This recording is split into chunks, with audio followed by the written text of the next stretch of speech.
mwanangu, mi jana nilikuwa na watch series fulani huko. Umejua mimi ni Mtanzania lakini asili yangu napenda zile series za huko za Amerika huko. Sasa kuna filamu nimewatch series fulani hapo nimewatch. Naitwa Gereza Pasuka. Ai mwanangu, sasa hiyo ndo gani? Bwana. Uliwatch ile filamu ya Kanumba? Mwanangu nakwambia Kanumba angekuwa hai. Tungekuwa mbali. Sisi kama Tanzania. Yule jamaa alikuwa anatumbuiza. Wadada walikuwa hivi. Masela. Vipi? Naona mmechili tu mwanangu. Sasa hata mimi acha nichukue kigoda changu nikali hapa nichangie hadithi yenu mwanangu. Tupige gumzo.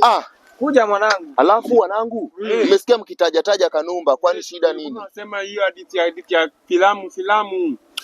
Hapo kichizi mwanangu na kuelewa. Sisi kama Watanzania kama Kanumba angekuwa hai, tunakwambia tungekuwa juu. Tungekuwa juu kifilamu. Tungekuwa juu, alafu nakwambia mwanangu, mi jana nilikuwa na watch series fulani huko. Umejua mimi ni Mtanzania lakini asili yangu napenda zile series za huko za Amerika huko. Sasa kuna filamu nimewatch series fulani hapo nimewatch. Naitwa Gereza Pasuka. Ai mwanangu, sasa hiyo ndo gani? Kwani waishi wapi?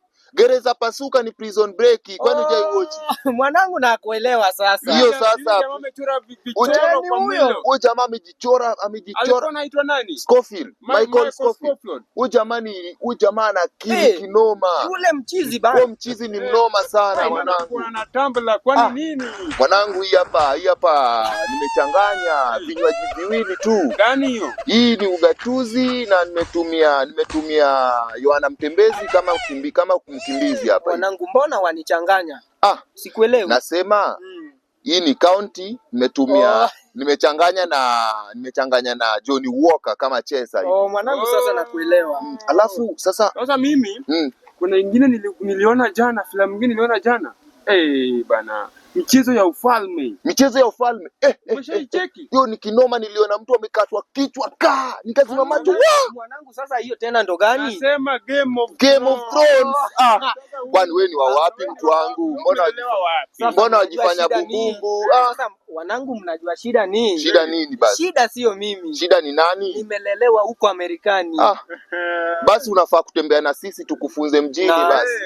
Waelewa. Sasa hiyo ile nilikupata ukiuona jana. Ile ilikuwa inaitwa hii. Nimesahau kinoma. Urembo kwa weusi. Hiyo. Urembo kwa weusi. Nakwambia ule msichana alikuwa anaenda kuongeza nini matulinga hivi. Mimi siwaelewi mwanangu. Hata Beauty in Black. Enda ukawatch huo mdada. Alijaza matulinga hivi kumbe zikaenda zikapasuka. Sinakwambia wewe mtu wangu, enda ukatizame hizo filamu basi utakuja tupige story baadaye basi. Baadaye. Haya.